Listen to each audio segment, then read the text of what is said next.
Elden Ring.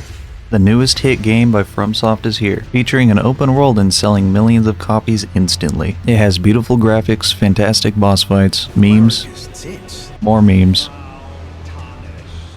in a very interactable world, giving you a lot to explore. But what could go wrong in what I consider to be an amazing game? That is what we've come to explore today, as surely there is no perfect game. And as a disclaimer, this video is full of opinions, and I'm sure everyone has their own opinion about this topic in Elden Ring, and everyone has a right to maintain their opinion, whether you agree or not. Now let's get down to why I'm making this video. Elden Ring's an amazing game, and I mean I'm sure you can nitpick some things, from the difficulty, the balancing, the bugs and exploits, to the empty open spaces and the reusing of quote-unquote boss battles, turning them to common rune fodder. But those are just nitpicks, you might be saying. The developers try to keep up with balancing as much as they can, and patching those bugs too. Yes, but something small or inherent to the game, or type of game you're playing, make people not want to play a game anymore. And this isn't just about Elden Ring, about analyzing the extent to which you can make a perfect game. Like, is it possible to make such a game? Easy answer is no. A game that could seem perfect to one person could be infuriating to the next. Let me talk about my experiences. There's a streamer I know that played Elden Ring when it came out, but was so infuriated by it he uninstalled the game shortly after. The majority of my friends played the game for many hours when it came out, but haven't touched the game in a month, still not having finished it. And through my experiences alone, you could already tell there is no such thing as a perfect game. Even a game with such a large world, interesting lore, a great soundtrack, stunning visually, and mechanically involved as Elden Ring will never meet the hype that was made for it, even if everyone liked it to an extent. Not all audiences will grow to like a game that I would consider a masterpiece, unless they're playing Minecraft. Everyone loves Minecraft. Hey, why am I making this video on Elden Ring? I should be making it on Minecraft. Anyhow, to detail the list from earlier, let's look at the issues with the early game, and how it might make or break a game. Let's talk about the first boss in the game, that crab spider dude with like a bunch of hands. This is a boss you're supposed to fight and lose to, in order to show how weak the player is, and how strong they'll become when they come back to fight it. This feels a bit cliche, honestly. It's not an uncommon tactic developers use, and they kinda did the exact same thing with Sekiro. The next thing we'll talk about is the Tree Sentinel, patrolling right around the starting area on a dirt path. Honestly, I didn't even see this guy in my first playthrough, but he is a rather difficult enemy to fight, for it being so early in the game, and newer players might be pressured to fight it instead of running away, just because it has a boss health bar, only for them to get their buttons battered. And to those who do not want to back away from a challenge, it could result in a very long and painful time, although they do get a hefty chunk of runes and a nice cool looking weapon when they're done with it. I mean, you do get introduced to White Mask, this huge open world with birds flying around and sheep roaming. However, the aforementioned issues do not help. But yeah, these are just my takes. Another person might totally love these aspects about the early game, but I just wanted to show that there is no perfect game, as everything is subjective. However, I consider Elden Ring to be one of my favorites. Thank you for coming to my TED Talk.